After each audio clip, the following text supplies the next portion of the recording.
ಪ್ರೀತಿಯ ಸ್ನೇಹಿತರೆ, SN study ಅಕಾಡೆಮಿಗೆ ನಿಮಗೆಲ್ಲರಿಗೂ ಸ್ವಾಗತ. ಇವತ್ತಿನ ಮೊದಲನೇ ಕ್ವಶನು ಹೊಂದಿಸಿ ಬರೆಯಿರಿ. FD 2005ರಲ್ಲಿ ಕೇಳಿದ ಕ್ವಶನ್ ಆಗಿರುತ್ತದೆ. ಪಟ್ಟಿ 1 ಪಟ್ಟಿ 2. ಪಟ್ಟಿ 1ರಲ್ಲಿ ನಾಯಕರು ಕೊಟ್ಟಿದ್ದಾರೆ ಮತ್ತು ಆ ನಾಯಕರು ಯಾವ ಸಮಿತಿಯ ಅಧ್ಯಕ್ಷರಾಗಿದ್ದರು ಅಂತ ಕೊಟ್ಟಿದ್ದಾರೆ ಸ್ನೇಹಿತರೆ. ಇಲ್ಲಿ ರಾಜೇಂದ್ರ ಪ್ರಸಾದ್ ಯಾವ ಸಮಿತಿಯ ಅಧ್ಯಕ್ಷರಾಗಿದ್ದರು? ಸಂವಿಧಾನ ರಚನಾ ಸಭೆಯ ಕರಡು ಸಮಿತಿ ಅಧ್ಯಕ್ಷರಾಗಿದ್ದಾರಾ?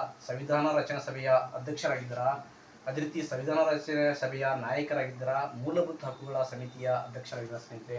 ಅದೇ ರೀತಿ ಡಾಕ್ಟರ್ ಬಿ ಆರ್ ಅಂಬೇಡ್ಕರ್ ಅವರು ಯಾವ ಸಮಿತಿ ಅಧ್ಯಕ್ಷರಾಗಿದ್ದಾರೆ ಅಂತ ಕೇಳಿದರೆ, ವಲ್ಲಭಾಯಿ ಪಟೇಲ್ ಅವರು ಯಾವ ಸಮಿತಿ ಅಧ್ಯಕ್ಷರಾಗಿದ್ದಾರೆ ಅಂತ ಕೇಳಿದರೆ, ಅದೇ ರೀತಿ ಜವಾಹರ್ಲಾಲ್ ನೆಹರು ಅವರು ಯಾವ ಸಮಿತಿ ಅಧ್ಯಕ್ಷರಾಗಿದ್ದಾರೆ ಅಂತ ಕೇಳಿದರೆ ಸ್ನೇಹಿತರೆ, ಇಲ್ಲಿ ನಾನು ನೇರವಾಗಿ ಅನ್ಸರದ ಎರಡನೇ ಆನ್ಸರ್ ಸರಿಯಾಗಿದೆ ಸ್ನೇಹಿತರೆ. ಡಾಕ್ಟರ್ ರಾಜೇಂದ್ರ ಪ್ರಸಾದ್ ಅವರು ಸಂವಿಧಾನ ರಚನೆ ಸಭೆಯ ಅಧ್ಯಕ್ಷರಾಗಿರುತ್ತಾರೆ. ಅದೇ ರೀತಿ ಡಾಕ್ಟರ್ ಬಿ ಆರ್ ಅಂಬೇಡ್ಕರ್ ಅವರು ಕರಡು ಸಮಿತಿ ಅಧ್ಯಕ್ಷರಾಗಿರುತ್ತಾರೆ.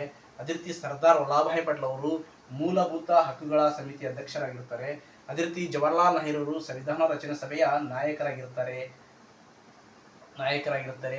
ಅದೇ ರೀತಿ doctor B R Ambedkar curd ಸಮಿತಿಯಾಗಿರ್ತಾರೆ. ಇಲ್ಲಿ ಎರಡನೇ ಹೇಳಿಕೆ ಮಾತ್ರ ಸರಿಯಾಗಿರುತ್ತೆ ಸ್ನೇಹಿತರೆ. ನೋಡಿ, A2, B1, C4, D3. ಇಲ್ಲಿ ಸಹ A2 ಇದೆ, B1 ಇದೆ, ಆದರೆ ಇಲ್ಲಿ C ತಪ್ಪಾಗಿರುತ್ತೆ ಸ್ನೇಹಿತರೆ. ಅದಕ್ಕೋಸ್ಕರ ಎರಡನೇ ಹೇಳಿಕೆ ಸರಿಯಾಗಿರುತ್ತದೆ. ಥ್ಯಾಂಕ್ ಯು ಸ್ನೇಹಿತರೆ. ನಿಮ್ಮೆಲ್ಲ ಸ್ನೇಹಿತರಿಗೂ ಶೇರ್ ಮಾಡಿ, ಸಬ್ಸ್ಕ್ರೈಬ್ ಮಾಡಿ, ಲೈಕ್ ಮಾಡಿ ಅಂತ ಹೇಳ್ತಾ ಮತ್ತೆ ಮುಂದೆ ನೋಡೋಣ ಸ್ನೇಹಿತರೆ ಮುಂದಿನ ಕ್ವಶನ್.